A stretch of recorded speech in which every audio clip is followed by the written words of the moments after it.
What's there and why does it hurt? Around the heel, the ankle, the foot, there are only certain things that are attached that could get tension put on them and get irritated. Now, the primary number one issue is calf tightness. If you've been contracting muscles for years, decades, and not balancing that out with stretching, over time, the muscles just get tighter and tighter. The reason that's a problem, because the calf muscle goes down the back of the calf and attaches, it goes through the Achilles tendon and attaches here at the back of the heel. If the calf muscle is too tight, it's going to pull on this attachment and irritate it.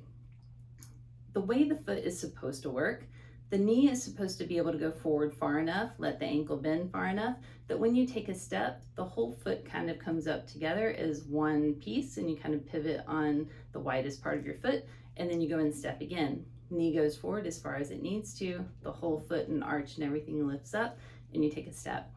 When the calf muscle's tight, it throws a wrench in this whole plan. So knee goes forward, it can't go as far as it's supposed to.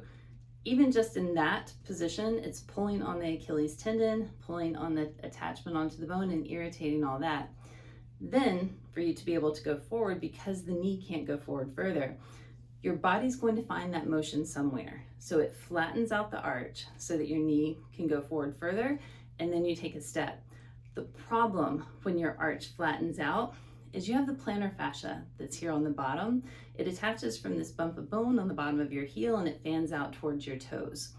That's supposed to help support your arch, but it cannot overcome the tension in the calf muscle. So if the calf is too tight, the knee can't go forward far enough, the arch flattens out and it puts tension on that plantar fascia and causes pain on the underside and the back of the heel.